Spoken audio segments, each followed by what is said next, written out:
महागौरीने दिला अंबिकाला आशीर्वाद. नेमकं काय होतं संपूर्ण अपडेट जाणून घेऊया. चला तर व्हिडिओला सुरुवात करूया. आता इकडे महागौरी माते पण म्हणू लागत असते, तुझ्या घरातल्या करत्या बाईला बोलव, मला तिला आशीर्वाद द्यायचा आहे, तिला वाढायला सांग मला. तुला तर माहितीये ज्या बाईंनी माझं केलं मी तिला आशीर्वाद देते आणि ती तृप्त होऊन जाते. तेवढ्यात मीरा पण म्हणते मी माझ्या सासूबाईंना बोलवते.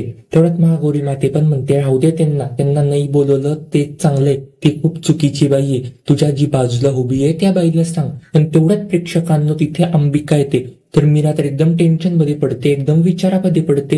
मीराला तर काय होतंय काही नाही काही सुचत नसतं, कारण की बाजूला अंबिका राहते. अंबिका एक ते भूत असतं, पण ते त्या आजीला कसं काय दिसलं या विचारामध्ये मीरा पडलेली असते. मीरा बोलते माझ्या बाजूला उभं म्हणजे नेमकं कोण बोलताय बरं तुम्ही. तेवढंच महागौरी माते पण बोलते तू बरोबर ऐकले मी जे बोलली ते, तुझ्या बाजूला उभी म्हणजे तुझ्या बाजूला जी बाई उभी आहे तिला मला वाढायला सांग. ते ऐकून तर तुरताच त्या अंबिकाला पण एकदम धक्का लागतो.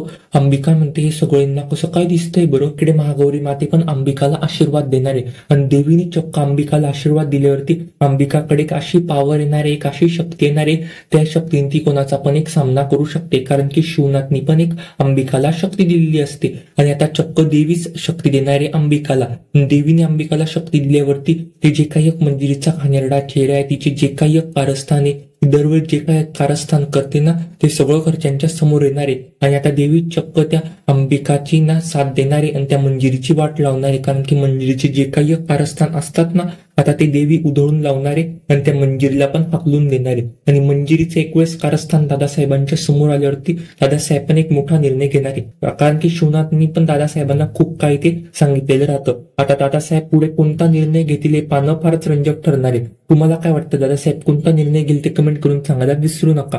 तुला जपणाऱ्या मालिकेचे डेली अपडेटसाठी आपल्या चॅनेलला आता सबस्क्राईब करा. धन्यवाद.